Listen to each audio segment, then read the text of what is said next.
हैग्रीव नामक दैत्य के एक पुत्र था जो उत्कल नाम से प्रसिद्ध हुआ। उसने संग्राम में देवताओं को परास्त करके देवराज इंद्र के छत्र को छीन लिया था। उस महाबली दैत्य ने और भी बहुत से मनुष्यों तथा नरेशों की राज संपत्ति का अपहरण करके 100 वर्षों तक सर्ववैभव संपन्न राज्य का उपभोग किया। एक दिन इधर उधर विचरता हुआ दैत्य उत्कल गंगा सागर संगम पर महर्षि जजाल की पर्णशाला के समीप गया और पानी में बंसी डालकर बारंबार मछलियों को पकड़ने लगा। यद्यपि मुनि ने मना किया, तब भी उस दुर्बुद्धि ने उनकी बात नहीं मानी। मुनि श्रेष्ठ जजाल सिद्ध महात्मा थे। उन्होंने उत्कल को श्राप देते हुए कहा, दुर्मते, तू बगले के भांति मछली पकड़ता है और खाता है, इसीलिए तू बगुला हो जा। फिर क्या था, उत्कल उसी क्षण बगुले के रूप में परिणत हो गया। तेजो भ्रष्ट हो जाने के कारण उसका सारा गर्व चला गया।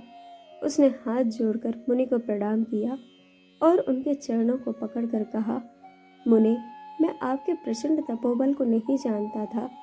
जजाल जी, मेरी रक्षा कीजिए। आप जैसे साधु महात्माओं का संग तो उत्तम मोक्ष का द्वार माना गया है, जो शत्रु और मित्र में, मान और अपमान में, स्वर्ण और मिट्टी के ढेले में तथा सुख और दुख में भी संभाव रखते हैं।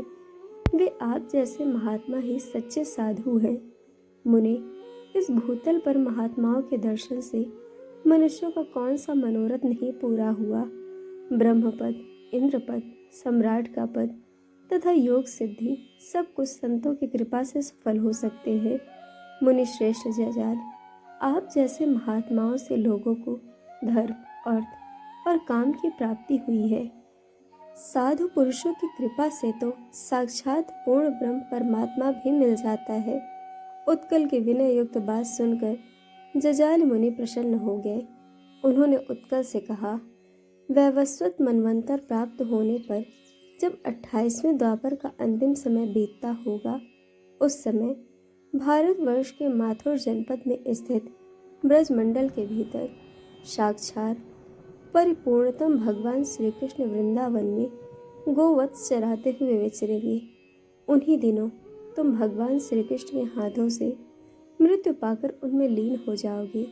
जैसे हिरण्याक्ष आदि दैत्य भगवान के प्रति बैर भाव रखने पर भी उनके परम पद को प्राप्त हो गए।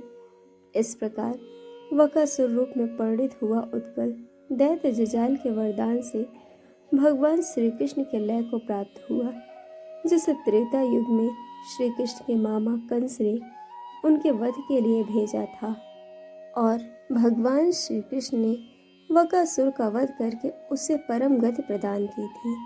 इस प्रकार यह थी एक राक्षस से बगुले बनने की वकासुर की कथा। दोस्तों, कहानी आपको कैसी लगी यह हमें कमेंट करके ज़रूर बताइएगा और चैनल को सब्सक्राइब, वीडियो को लाइक शेयर करना बिल्कुल मत भूलिएगा।